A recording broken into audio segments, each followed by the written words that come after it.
Well, hello everyone, and welcome to this new edition of News You Can Use here at LaSalle TV, Comcast Channel 56, and Verizon Fios Channel 36. I am your host, Thera Martin Milling. Glad to be with you once again. Today on the program, I have two of my favorite people in the city of Philadelphia that are going to join us. In the first segment, my sister Bilal, Rochelle Bilal, will be here. She is the president of the Philadelphia Guardian Civic League. And then a little bit later on, when we turn the page, we're going to talk some politics and try to encourage people to get out there and vote on November the 8th. We'll be talking with Sharif Street, Esquire, and he is, everybody already says he's going to be the next state senator in the 3rd District here in Pennsylvania because he is running unopposed. So stay along with us for the ride. We'll be back in just a moment with our first guest.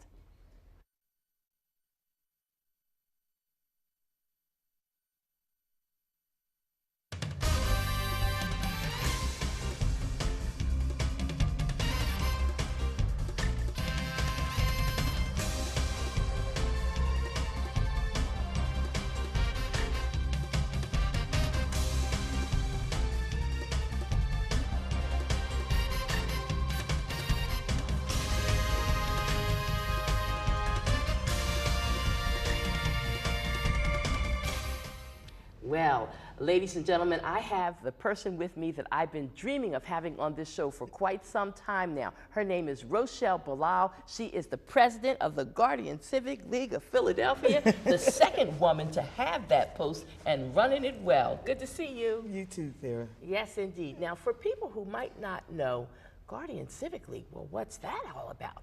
Tell us a little bit of the history and the background on the Guardian Civic League. The Guardian Civic League was originally formed in 1956. It is your civic organization of police officers, active and retired.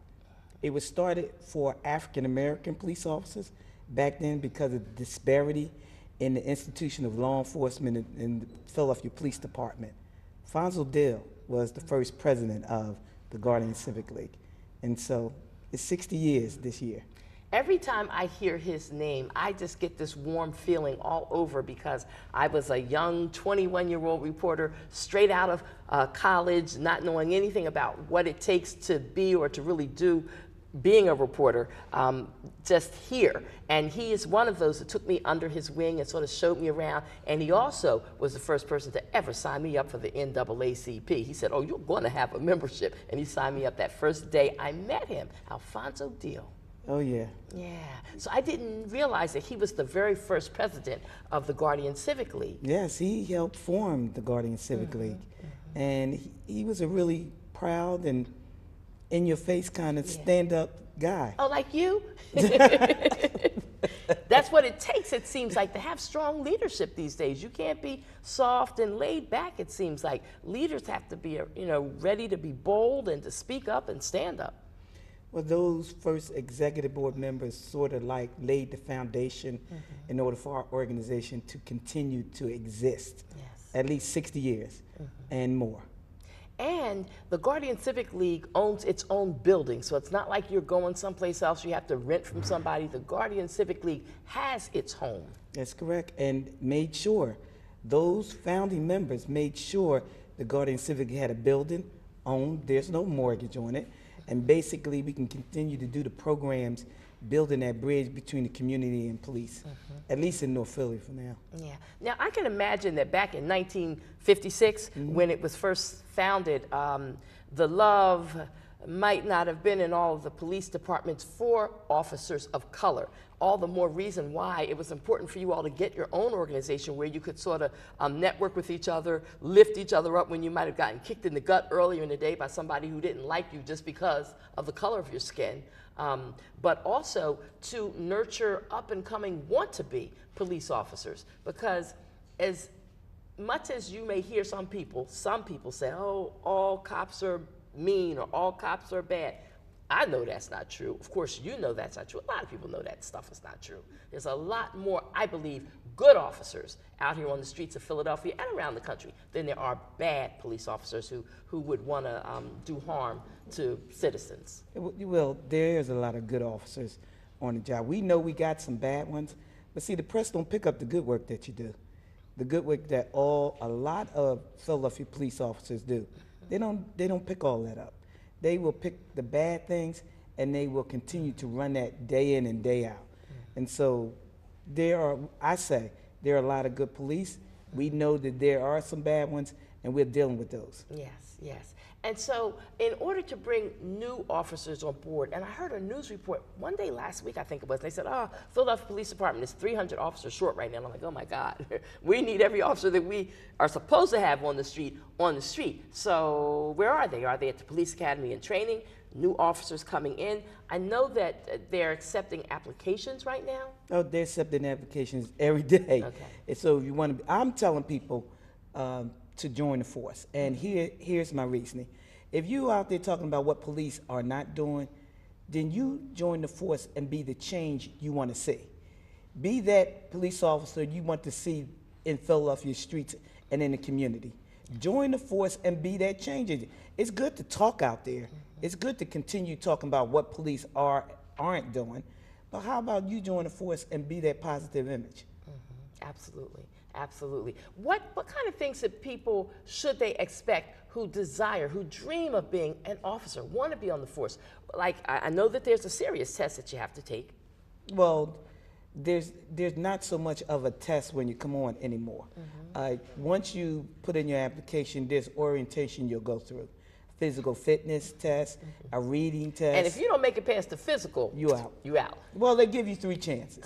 So I say prior to coming on, get in shape. Walk, run, get in shape, because then you want to be able to run through that physical fitness. Okay. There's a reading test, then there's a background check. Yes. And so therefore they're going to look into your background. 10 years of employment they're going to look into. They're going to look into your credit report. They're going to look into whether you have a history of a crime or anything. Misdemeanors don't stop you from being a police officer, but you need to tell the truth when you go through that part. Yes. Okay. And then the waiting, the time frame, the time factor in, I dream of being a police officer, I filled out an application, I got called in, I made it through the physical. How long can it take before you actually end up at the police academy? Well, once you make it through the physical and pass the reading test, then they start on your background.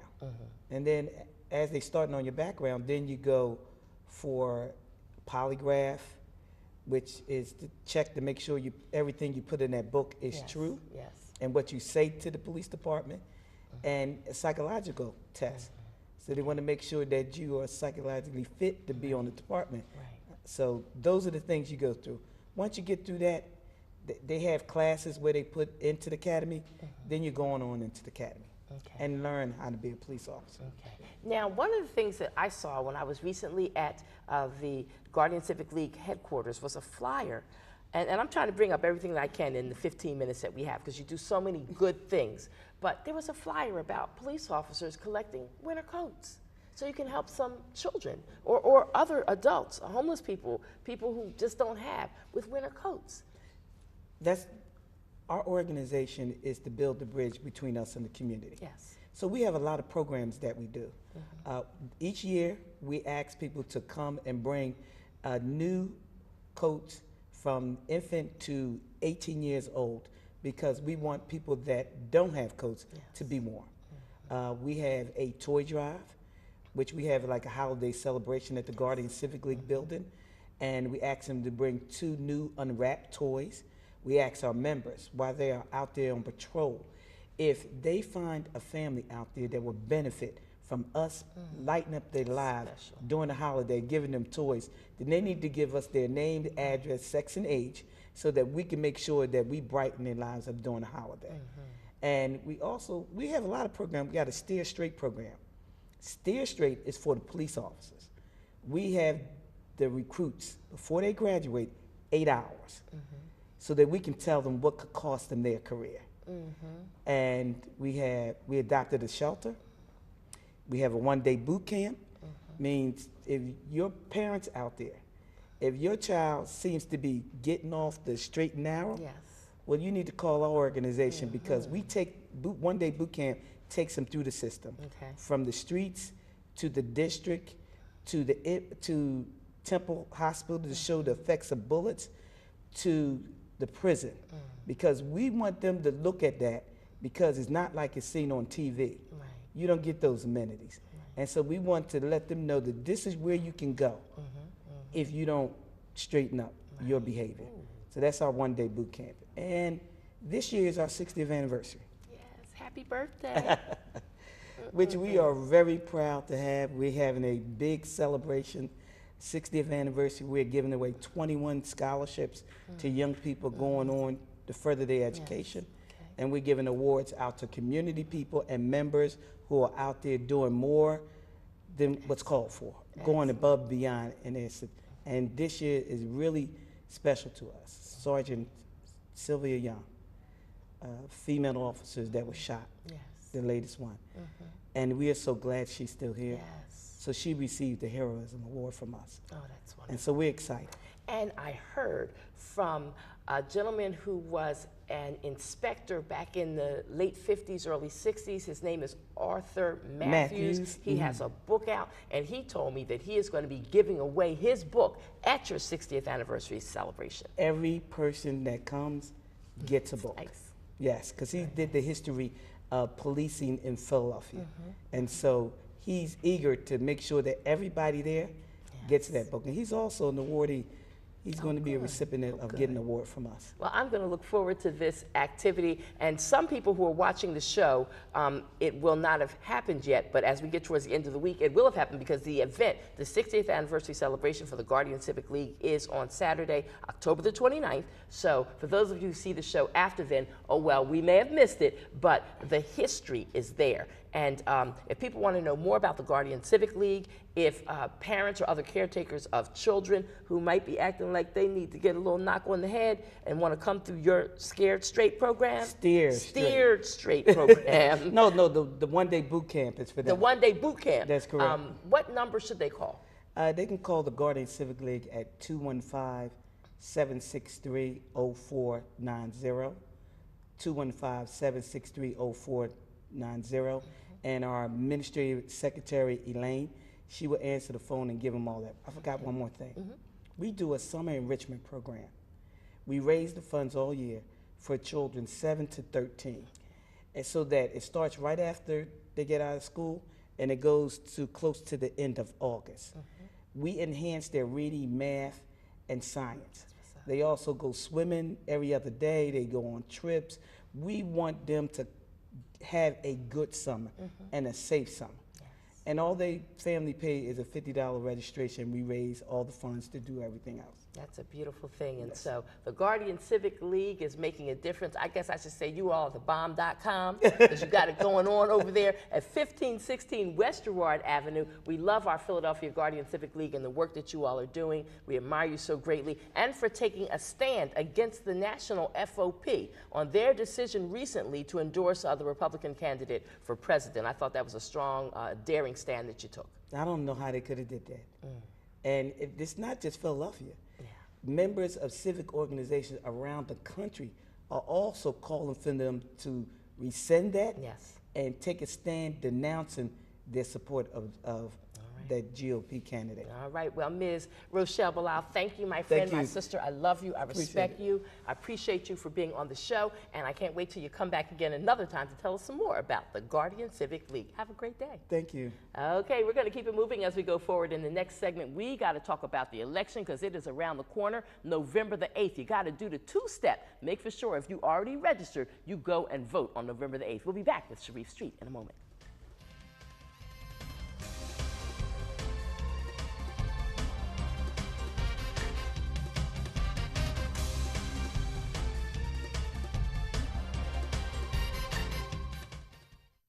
Can I go to the sleepover? Lucy, I want you to promise me something. If there's any drinking, I want you to say, no thanks, not my thing. Mom. I promise you, your real friends won't care. Deal? I promise, Mom. They really do hear you. Did you pack your toothbrush? For tips on how to start the talk, visit underagedrinking.samhsa.gov. A public service message from the Substance Abuse and Mental Health Services Administration. We all have a role to play here at Richard Petty Motorsports. We respect each other, work hard, and that helped us get the big win in Daytona. My partners in the U.S. Air Force also know that it takes a team to make each mission a success. Your coworkers, family, and friends are your team. Treat them with respect, and together you can accomplish great things. This message is brought to you by the U.S. Air Force. Oops.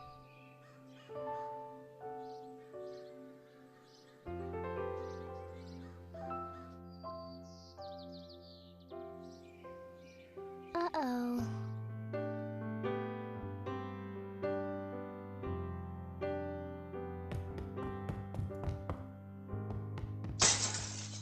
Sorry.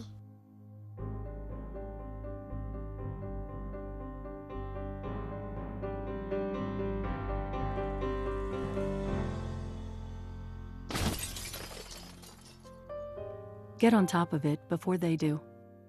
Every 24 minutes, tipped furniture or a falling TV sends an injured child to the emergency room. Preventing tip-over incidents is easy, inexpensive, and only takes 5 minutes. Learn how to secure your furniture and TVs to protect children at anchorit.gov.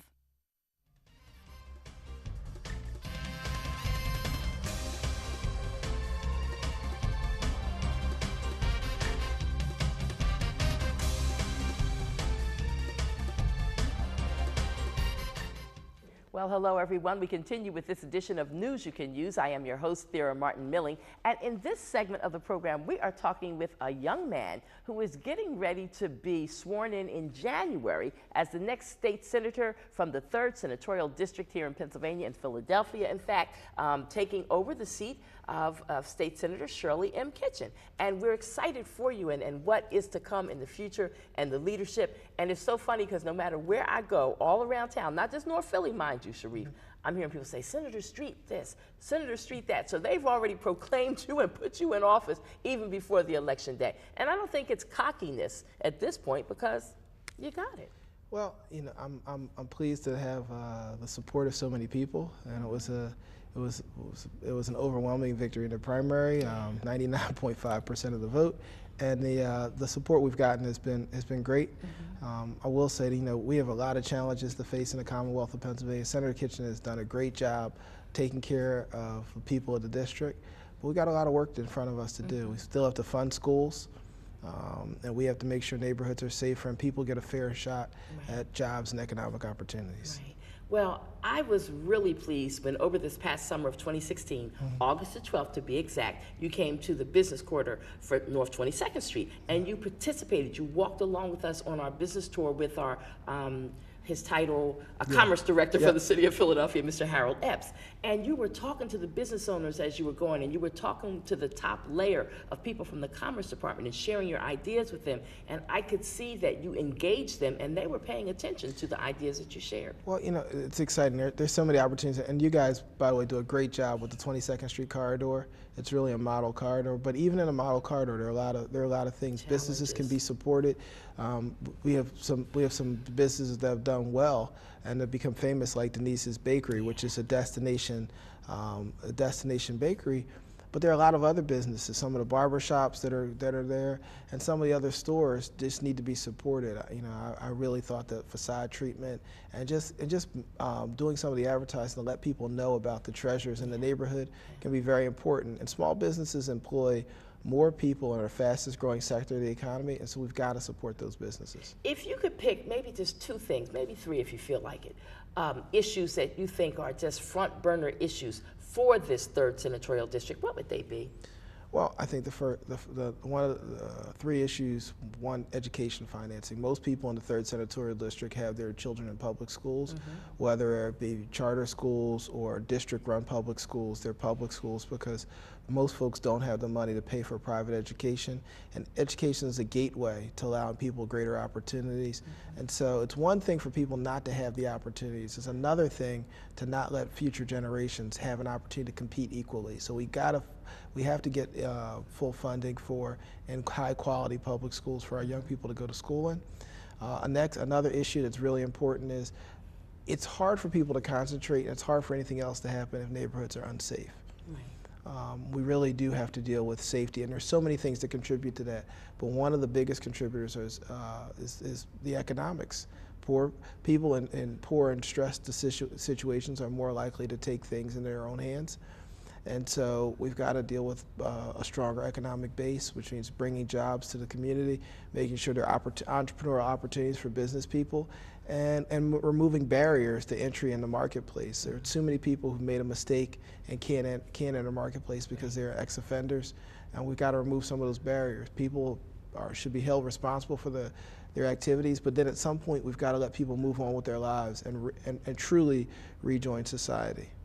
So now, I know that one of Senator Kitchen's pet projects was on the people who've been incarcerated and have a past record and them trying to re-enter society. So she had some re-entry legislation that just has not flown. Every time she's tried to get it reintroduced, it doesn't seem like it's gone anywhere. Now, I know that you are your own person. You're going to have your own issues and your own agenda, but would returning citizens be somewhere in the mix of things that you would try to work on? Oh, absolutely. I'm proud of a couple things. Senator Kitchen's accomplished a lot over the years for returning citizens. There's a lot to be done, but I was proud to have worked on her when I was a staffer on the efforts to get the right of returning citizens to vote. Returning citizens in Pennsylvania now can vote.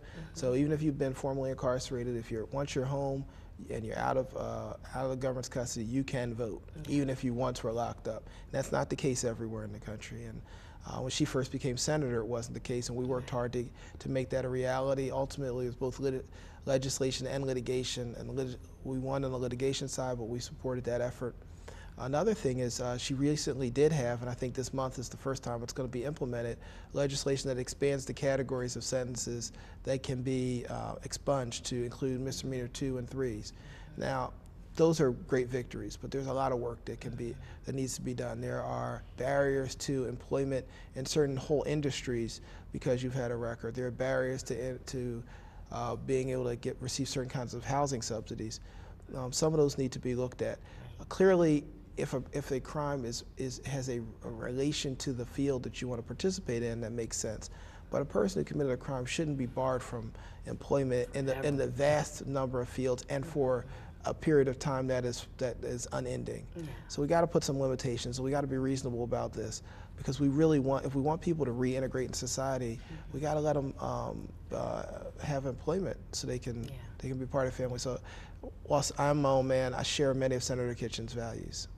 Okay, all right, I appreciate that. And then one of the challenges I think for a lot of constituents who are blessed enough to have a job, then they have an issue that they might want to come and talk to their senator about, but senators are up in Harrisburg, you're working all the time. And I know that good staff means the world. If you got a good staff, they can usually handle most of the things that a constituent would need anyway. We're just spoiled. We want to talk to you, but we can go with the chief of staff. We can go with some constituent services workers. But every now and then, there is a call for actually seeing the senator. Would you consider Saturday hours once every other month or something like that for a couple of hours maybe? My wife will point out that I've worked every Saturday for the past couple years.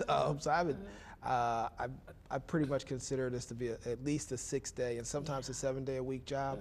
But it will be my expectation that I'm going to try that I'll work most Saturdays, and my wife is trying to get me to take one Saturday a month where I don't work. You have to. You have to do that. But two. I'm gonna go with her. 2 Saturdays off. But right now we're working every Saturday. Yes. I expect that I'll work at least 3 out of the 4 Saturdays. But you've got a young son. He's a football player. Yeah. You got to go to his games. So. Well, yeah, my son is about to graduate from high school. What? My oldest stepson already graduated, and my baby son will be a sophomore in high school next year. So. My youngest daughter will be in high school next year too. So my kids are getting bigger. Yes. You're always a parent, no matter how old they get. Yes. But even for the 2 that are in college. But your day-to-day responsibilities. Teenagers don't want to hang out with you on Saturday afternoon. Anyway. Quite the way that little kids do. Right. So for everyone who's a parent out there who has young children, enjoy it. They blow you off, man. Enjoy it, because when they get to be teenagers, they're going to want to do their own thing, and they're not going to be as interested in being up underneath you. Exactly. So you got them until they're about 14 or so, and then they start trying to do their own thing. All right, give a message, if you would, a nonpartisan one, if you don't mind, to our viewing audience, so that be that Republican, independent, rainbow, whatever you are, to encourage people to do something on election day. I think that people need to vote, and we need to consider history. There are some folks who've talked about moving forward, and there are some folks who've talked about taking us backwards. If you're an African American, you're a woman, you're a Latino, you're a member of a religious minority group, whether it be Jewish, Muslim, or whatever, in this country, you need to think about which candidates are going to move your agenda forward. If you're a working class white person or a poor white person who isn't a rich landowner, when America was founded, you also couldn't vote and weren't fully enfranchised. And and workers' rights are part of the victories that the labor movement has brought us. So if you're a part of any of those groups, you need to think about it. If you're just a fair-minded individual who maybe can enjoy the privileges that others can't, you need to participate, because as a society we are all better and stronger when we work together. So I think we got to everybody participate and help us move this society forward. And whatever you believe, just remember we're all stronger together. Yes, indeed. And can't let you go without acknowledging your father, former mayor, who ran this city distinguishedly while he was mayor, 8 years, not just a 4-year mayor. The history of your family in politics in Philadelphia and in Pennsylvania is long and strong. And so you're a Morehouse man. Yep. So you're making a whole lot of people real proud today. Yeah. You know, I'm proud of I was privileged to go to Central High School and Morehouse College and then Penn Law School. So I got great education, and I wouldn't want to hold that back from anybody else. And I've had parents who had great values. When I was born, my dad was trying to get into law school. He's a hot dog vendor trying to get into law school. My mom was a substitute teacher who had just finished school and was trying to get her permanent teaching certification. And I watched him, and with my dad in particular, watching the growth of his career from a man who was a hot dog vendor when I was born, who I watched become the mayor of Philadelphia. It really does show that this is a country where anything can happen, and people can accomplish things that are beyond their wildest imaginations. And I think that there are people out there who may not have been born rich or privileged, who may not have had all the opportunities of other people, but who have to understand that this is a country where they too can succeed. Well, the last thing I want to say before we run out of time, and what convinced me years ago that you were the right man at the right time to be an elected official in Philadelphia, and I didn't know what the position was going to be, but I knew you were going to be an elected official. Watching you as an attorney, watching you protect and look out for and defend One Day at a Time, a nonprofit organization, the other organizations that I know that you have been a part of and that you've used your legal brain and acumen, and I said, this brother's smart, really smart. Like, it really impressed me early on, because I don't want somebody who's just a fly-by-night who wants to be an elected official, but we wanted somebody who is intelligent and well-educated, and that would be you. Well, thank you. And I think having education is helpful. Yes. My legal experience is helpful. But some of the experiences I gained as chairman of the board of One Day at a Time and its lawyer before that were helpful, because you got to sit in meetings and talk with people who who made mistakes, and life hasn't always gone that well. But those people have a lot to contribute to society. Like you. And I'm just glad to be able to help them and know that everybody can do the same thing. Thank you so much for coming. We wish you all the best. November the 8th, everybody go out to the polls and do the two-step. Make for sure you vote, handle your business, because America is too important to just let it slip off and blow. Have a great day, everyone. Have an attitude of gratitude. It's going to be all right. And keep your dial locked where it is, Channel 56 Comcast or Channel 36 on Verizon. Have a great day.